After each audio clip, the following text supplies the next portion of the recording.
back in the Old Testament to the book of Joshua. Joshua chapter 7 and verse 10. I thoroughly enjoy preaching from the book of Joshua. It's by far one of my favorite Old Testament books. It is just rich about getting out of bondage and getting into victory. Amen. How do you get there? I believe we get there the same way Joshua did. And I'm always reminded that some of them did not get there. How many of you want to live a life of victory? Yes. And enjoy the journey along the way? I want to read from Joshua chapter 7 and verse 10. So the Lord said to Joshua, "Get up. Why do you lie on your face?" Read it with me.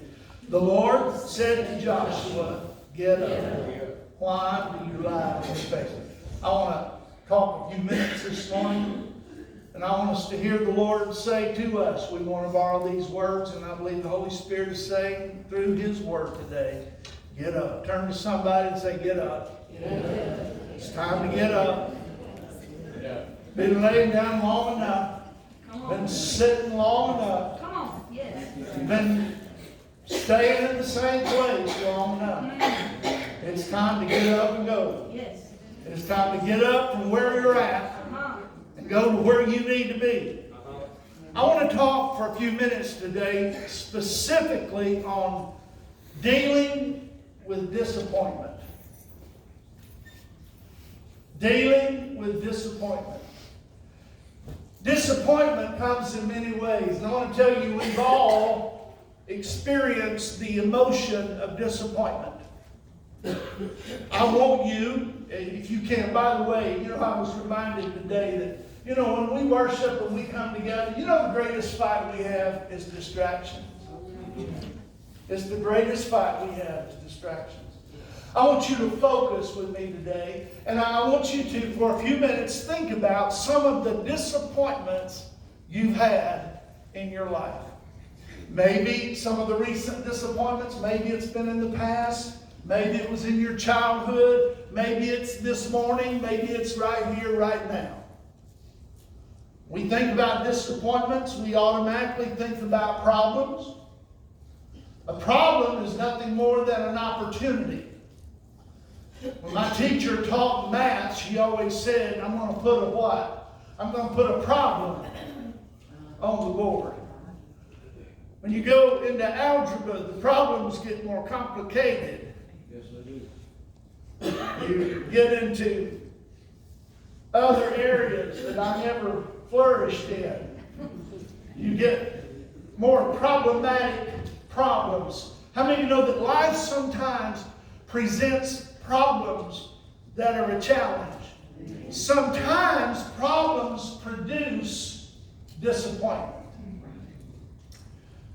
Sometimes it's not problems, sometimes it's a predicament that we get ourselves into or that we find ourselves in. I've got a book in my library called Between a Rock and a Hard Place, and it's about a man that had to cut his arm off because he got caught in a wedge between two rocks.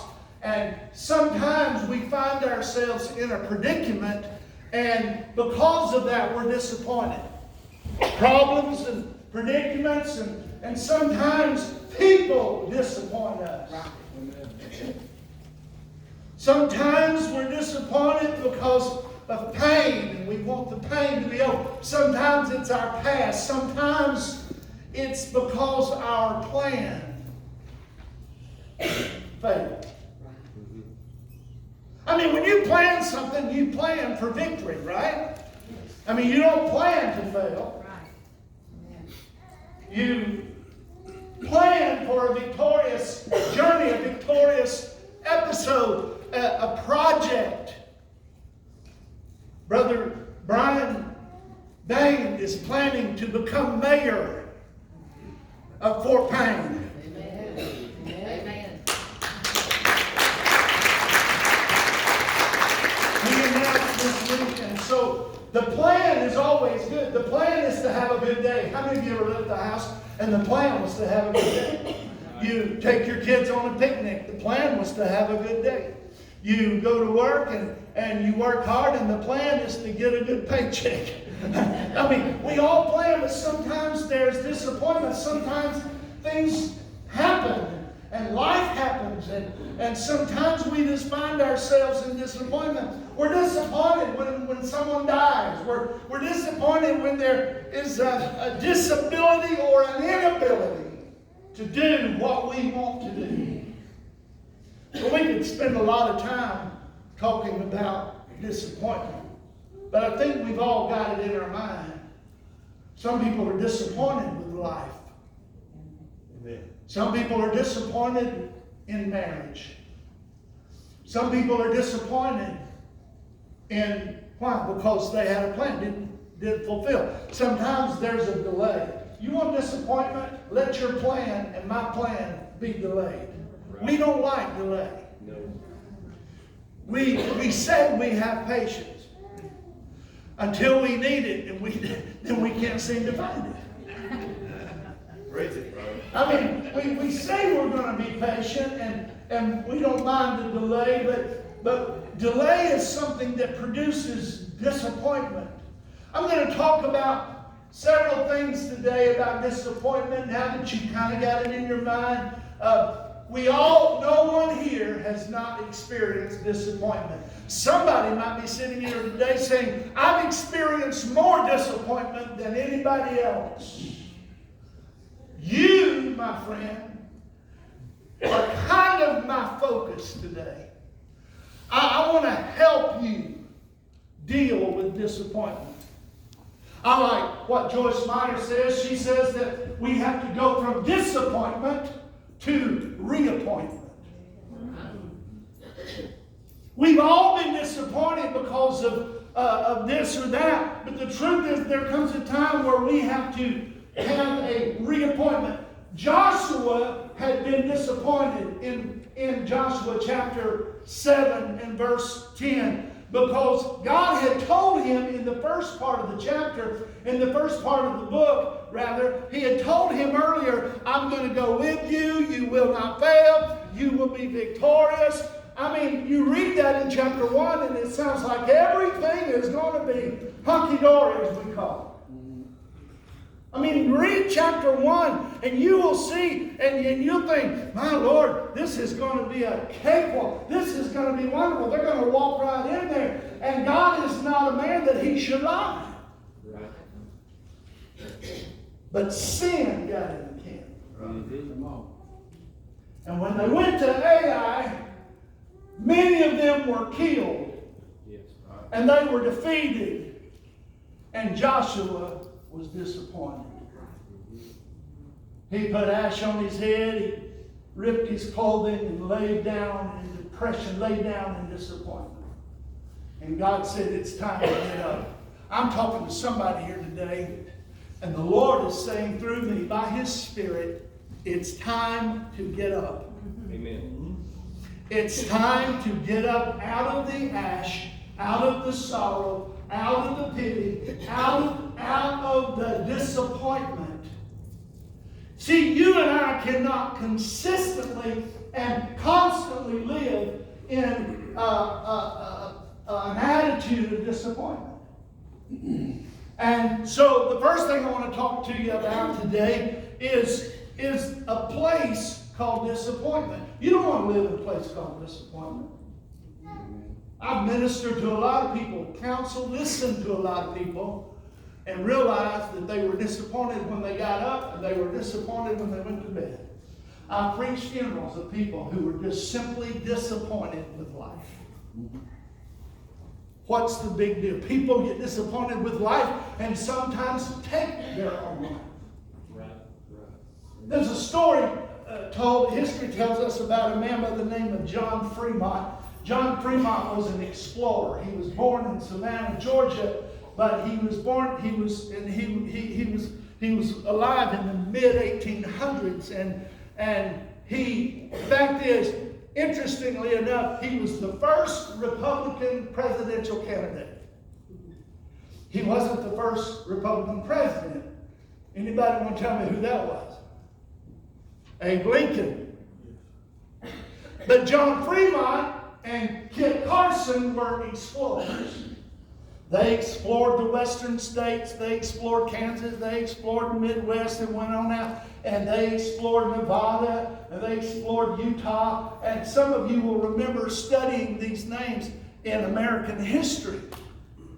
It is said that John Fremont was exploring the state of Utah, and that they were specifically exploring the Great Salt Lake.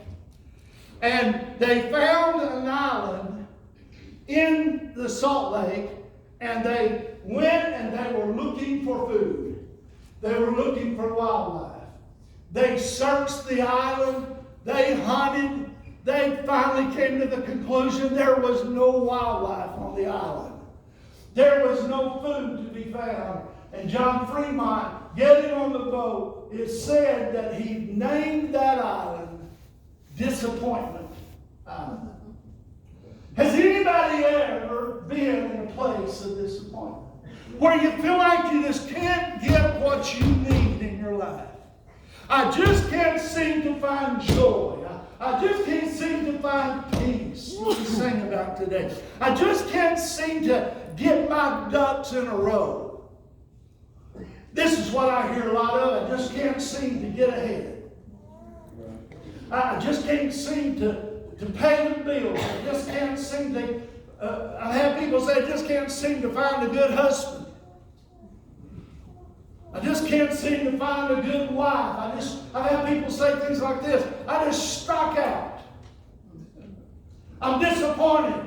Don't think we don't live in a time when a lot of women are disappointed in men and men are disappointed in women. And some are so disappointed that they go other routes. People are disappointed in church. They can't seem to find what they first had. They can't seem to find that feeling. They enjoyed it as a young man, as a young woman. They're trying to find their first love. They remember that night. They remember that time when they were filled with the Holy Ghost. And when God touched them and healed them, and now they're disappointed. I want to help people. I want to help you. God wants to help us today. Yes, He does. I don't want to live on the island of disappointment. I want to get off that island. And I want to live in a place of fulfillment. I believe we can get out of disappointment, and I believe we must, because the process of disappointment is very simple. And I want you to hear me close. This is by far some of the most important words that I'm going to speak today. Disappointment that is not dealt with. Disappointment that is not remedied. Disappointment that is swept under the rug always becomes depression. Depression, in many cases, is the result of disappointment. Let's talk about depression in a minute, because all depression is not a direct result of disappointment. Some people suffer from physical or physiological depression because of genetic trait, because of ancestry. I understand that. But I think, I'm not an expert, but I think that if you could trace it back, you would still find a place where the depression or where the disappointment began. We could go off and talk about demonic spirits and spiritual activity, and that's for another day. But the process of disappointment, if you just continue to live a life of disappointment, and you see, a lot of people keep it all inside. It's hid. The Lord showed me earlier this week, tried all week, give several directions. But early on this week, the Lord began to deal with me about this. Some people are disappointed in their marriage. And they don't know how to deal with the disappointment. They're disappointed in their marriage, and they're thinking about divorce. But can I tell you that divorce is not the answer? Some marriages, it is true, never had God from the beginning. And what I will tell you, and do not misquote me, but what I will tell you is sometimes divorce is inevitable. Without God, sometimes divorce is simply inevitable. But if you're here today and you're disappointed in marriage, you're disappointed in life, you think constantly about your disappointment, you must understand the process of disappointment. You cannot live there. You cannot continue to live there. Your pastor, your shepherd is trying to tell you today, you have to get up from where you're at. You cannot continue to live in disappointment. Why? Because it turns to depression. It will cause you to backslide. It'll cause you to make decisions that are not logical. It'll cause you to do and say things that do not truly represent your heart.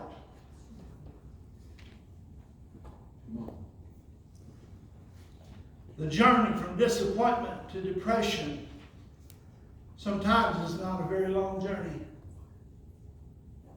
So what are we going to do about disappointment? Fact is, Joyce Meyer says this, and again I quote her because I believe she's got it right.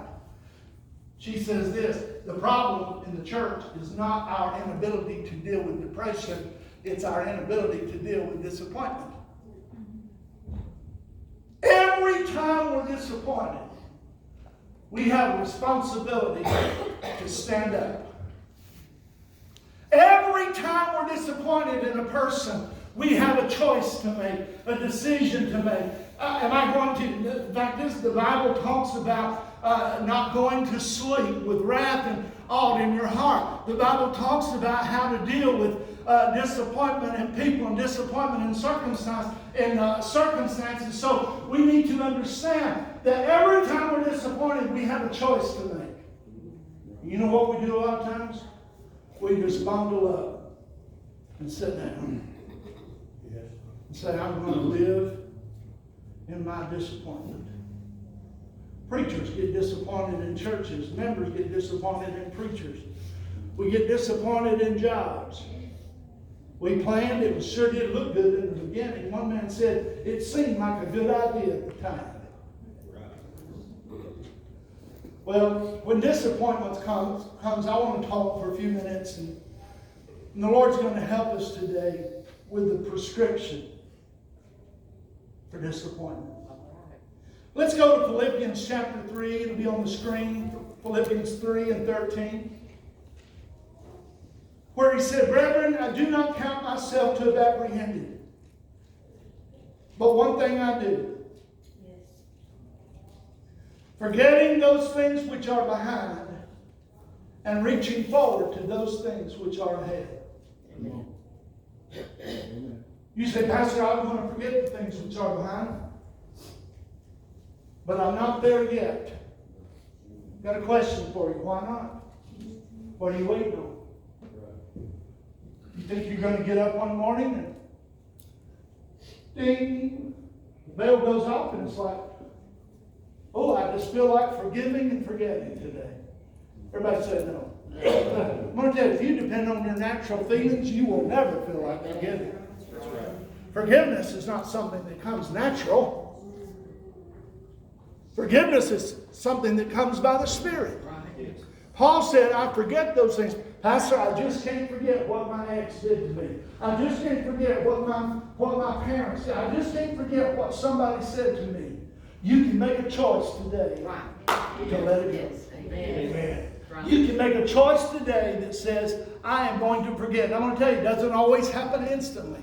You know, you have to change your way of thinking. You have to change your way of thinking. It's like having a remote control. My wife does not like watching TV with me if I've got the remote in my hand. I do not like or appreciate or understand commercials. I do not care why they have to pay their bill. I don't care. I just want to watch the program. They show it more commercials than ever. And they're getting longer.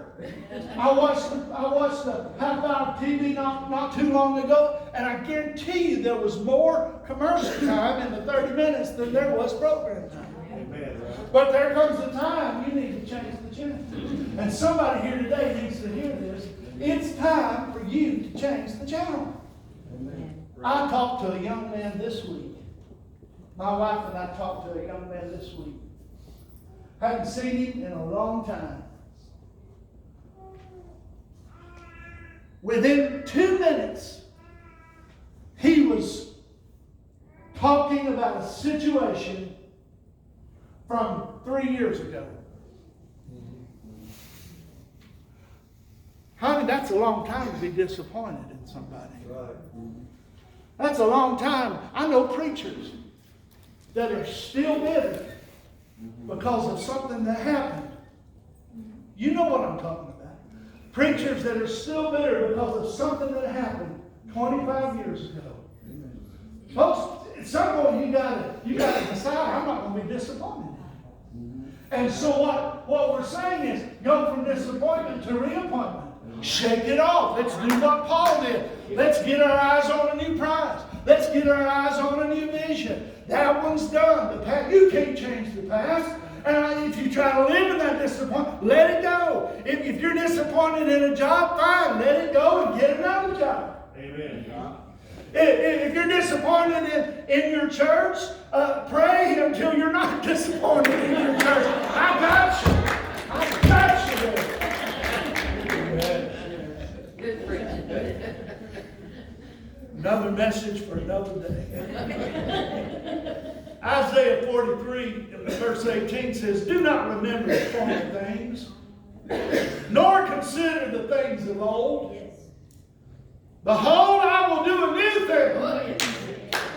Now it shall spring forth, shall you not know it? I will even make a road in the wilderness and rivers in the desert." I claim that this morning. I claim that as a promise to us, that let go of the past. Quit sitting around thinking about your disappointment. Understand that God's got a new appointment. God's got a new vision. He's got a new journey.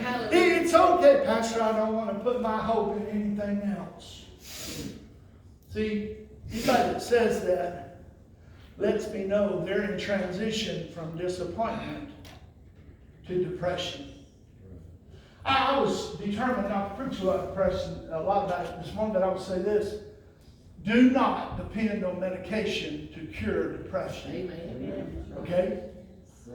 I'm not here to pick anybody apart. I understand how the medication works. I understand what it does in the body. But I'm going to tell you that it does not cure the source. It does not remove the source of the depression. If you're in a place where you say, "Pastor, I just can't let it go," then we need God to touch you this morning. We're going to pray for some people here in just a few minutes that want to get free from disappointment and free from depression. We've all been disappointed. I've heard preachers say things that I thought, he shouldn't have said that. You ever hear somebody say something that's like, I had more confidence in him? I mean, I've heard my kids say things and I was disappointed. Everybody hanging on? I've heard myself. Right. Yeah. Right. I've heard Ron say things. And when it came out, I sure was disappointed. Paul said, I forget those things which are behind, and I reach forward to those things which are, Pastor, you don't know my past. Listen to me. It doesn't matter where you've been in your past. It doesn't matter how many years you've spent in the penitentiary. It doesn't matter if you're on the sex offenders list. It doesn't matter what people say. It doesn't matter. It doesn't matter. Let it go. Do not live in that disappointment. Your disappointment cannot define you. You and I cannot afford for it to define us. Amen. Isaiah 42:9, he said, "Behold, the former things have come to pass, and new things I declare. Before they spring forth, I tell you of them." I've come up with a saying that I've used the last several years, and that is simply this. That was then. This is now. That's right. Why do we live our lives sometimes as if we're in 1974? Some of y'all, it's a little earlier than that, but I'm just being nice. I'm just being nice. That's what pastors do.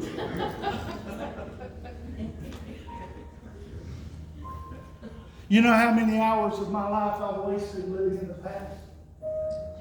You know how many days, you know how much time Ron Johnson has spent living in Linville, Iowa, with a mother that's gone and a brother that's gone? I was disappointed. Do you know what I was doing? I was living in a place that didn't exist. Several years ago, I went back to Linville, Iowa. I went back to see all my friends. You know what I found out? The little store I worked at was torn down when the bank bought it. And the banker that I dealt with, well, he retired, and there's a new banker. And I sat on the front bench over in front of Skelly's gas station. And I sat there, and 2 hours went by, and I felt a tear running down my face. I did not see one person that I knew. At that moment, I was ready to come home. Why? Because it dawned on me. It wasn't 1974. It wasn't 1977. Mother's been gone 40 years. Tim's been gone 38 years. I'm talking to somebody today that you're living in the past. You're disappointed. You're disappointed. And God is saying, if you'll get up, I'll take you for Joshua. If you'll get up, we can go in and we can conquer Canaan. We can see victory. We can find peace. It's time to get up.